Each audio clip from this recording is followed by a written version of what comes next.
વિકાસ સપ્તાહ અંતર્ગત આમોદ તાલુકાના નાહેર ગામે હઠીલા હનુમાન મંદિર પટાંગણમાં રવિ કૃષિ મહોત્સવ ઉજવવામાં આવ્યો હતો, જેમાં આમોદ તાલુકાના વિસ્તરણ અધિકારી ધવલસિંહ રાજે આવેલા મહેમાનોનું સ્વાગત કર્યા બાદ મહેમાનોના હસ્તે દીપ પ્રાગટ્ય કરી કાર્યક્રમની શરૂઆત કરી હતી। આવનાર દિવાળીના તહેવારોને ધ્યાનમાં રાખી સ્વદેશી બનાવટના દેશી ગાયના છાણમાંથી બનાવેલા દીવા આપી મહેમાનોનું ગ્રામ સેવકોએ સ્વાગત કર્યું હતું। આ પ્રસંગે ભરૂચ જિલ્લા પંચાયતના પ્રમુખ મહેન્દ્રસિંહ વાસંદિયાએ સરકારની વિવિધ યોજનાઓ વિશે વિસ્તૃત માહિતી આપતા જણાવ્યું હતું, કૃષિ ક્ષેત્રે ટેકનોલોજીના ઉપયોગથી ખેડૂતોની ઉત્પાદન ક્ષમતા બમણી થઈ છે।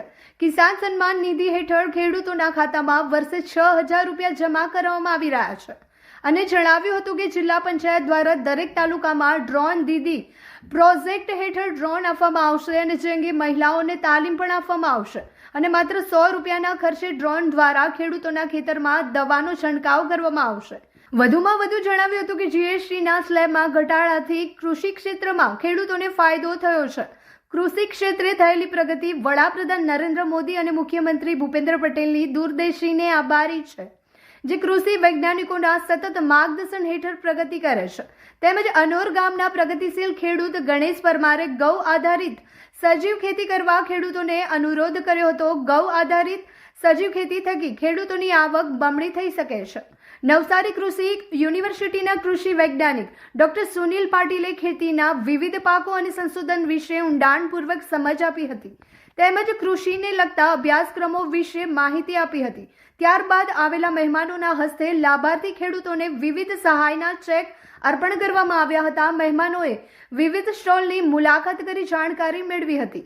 આમોદ વન વિભાગ તરફથી રવિ કૃષિ મહોત્સવમાં આવનાર દરેક ખેડૂતોને વિનામૂલ્યે તુલસીના રોપાનું વિતરણ કરવામાં આવ્યું હતું।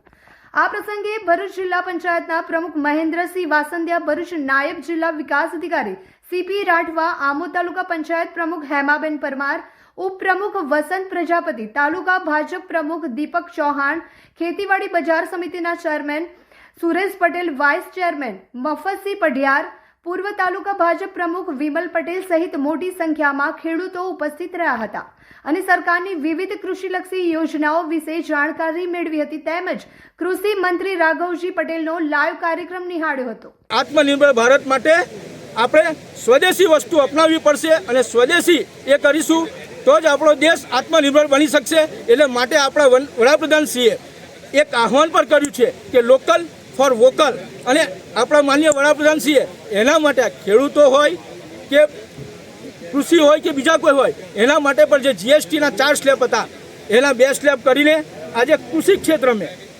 ખેડૂતોને યાંત્રિક સાધનોથી લઈને અને ખેડૂત પેદાશોથી લઈને એટલો મોટો ફાયદો થવાનો છે કે આ દિવાળીની એક માન્ય વડાપ્રધાનશ્રીએ ભેટ આપી છે। માન્ય વડાપ્રધાનશ્રીનો અને મુખ્યમંત્રીશ્રીનો આ પ્રસંગે અમે ખૂબ ખૂબ આભાર માનીએ છીએ અને જે આપણા વડાપ્રધાનશ્રીનું સ્વપ્ન છે કે આત્મનિર્ભર ભારત એ બને એના માટે આપણે બધા સહભાગી થઈ અને એમનો સાથ આપીએ। અસ્તુ।